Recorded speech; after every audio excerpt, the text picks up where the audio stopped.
Business Partner tutorial series. In this tutorial, we'll continue looking at setting up and managing doors. This is a two-part series, and this is part 2 of 2. From the dashboard, go to Cabinet Setup, go to Doors and Drawers, and again we're looking at our list view. And the list view is basically showing you all the doors. In this case, I have had a search earlier this morning, so I have it sorted down to Conestoga. If I X out the Conestoga, then we'll see all 108 doors. I've deleted a few doors since the last session that were just test doors. And so we're going to go back to our favorite door, which is the CRP10, and start talking about the numbers and the math and how all this works.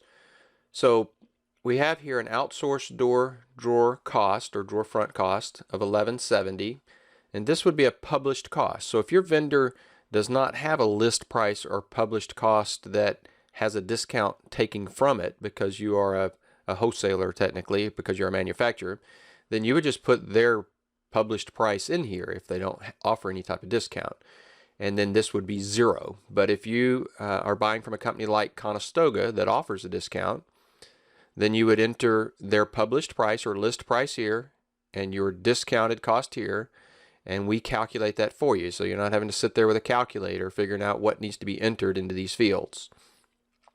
From that, we populate this field called in-house labor. The purpose of in-house labor here in the per door cost, as well as in the in-house labor cost, we have an in-house labor, is that we're allowing you to use one single door for both an outsourced scenario and an in-house scenario.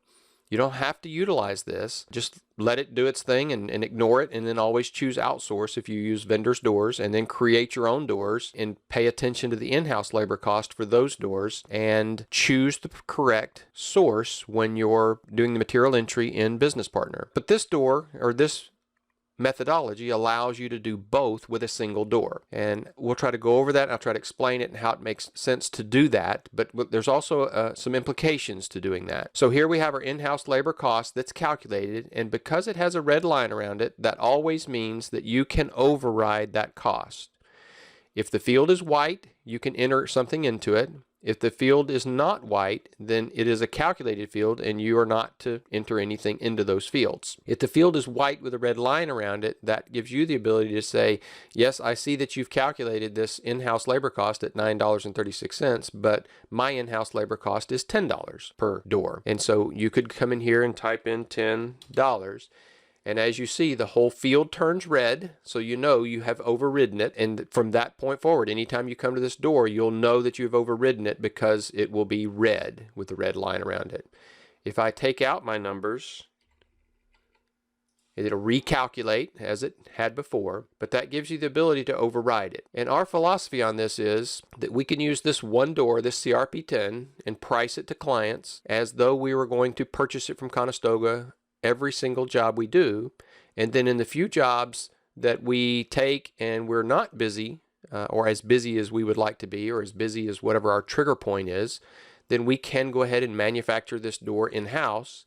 And if we can't make it for less, we probably shouldn't do that anyway, but then again, sometimes we just need that labor. So this gives you the flexibility of being able to take that door, price it at what you know you can buy it for, and then if you can make it for less, praise the Lord when those opportunities arise. So the math is that we have this outsourced cost or list price minus a discount, which could be zero if they don't have any sort of discount. And then we're calculating this in-house labor cost, and you can override it if you want. The other half of this equation is in the door materials. Let's pick our cherry material again. We do basically the same thing. We have a material cost or a list price minus the supplier discount for a calculated door material cost, and then we have some labor on this side of the equation. So a door, when you look at a per part cost, that's almost always labor. No materials are involved in the per door. Those are the things you do to the door. You might cut it or sand it or machine it. All the things you do to the door, those are all labor components, and they're per door. But there's also some labor associated to the size of the door. So in this case, this one, our material cost was $5.95 if we were to manufacture it in-house, and our waste factor is 20% for a discounted material cost of $7.14. And then we have an in-house labor cost of $7.78, which is a calculated cost. And we're looking at that labor side on the other component of this and doing some math, and we're calculating this cost here. And again, you can override this if you want, but we're basically saying the material cost is $7.14 and the total cost is this number plus the number we did on the other component of the per part. And so your labor must be $7.78 for this door. But if you were building a drawer front, it would be less. And if you were building an applied end for a tall pantry type cabinet, it would be more. So we need some labor associated to the size of the part, and we need some labor associated to, or the rest of the labor associated to the number of parts there are, how many doors are there.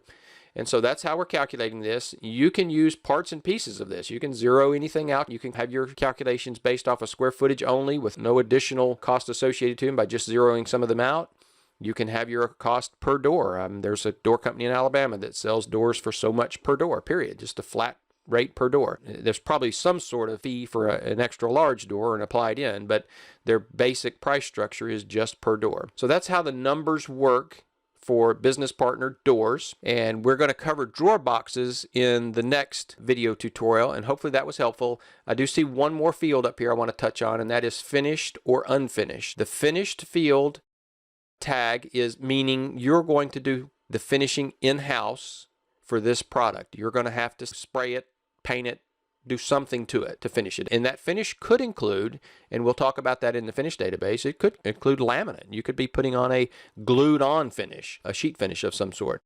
An unfinished door does not necessarily mean that it's a raw door. It just means you're not going to have to apply labor to it. You're not going to have to apply a finish to the door. So that could mean that it's a decorative laminate veneer door, it's a rigid thermal foil door, it's a laminate door, some sort of door that when you purchase it, you don't have to do anything else to it.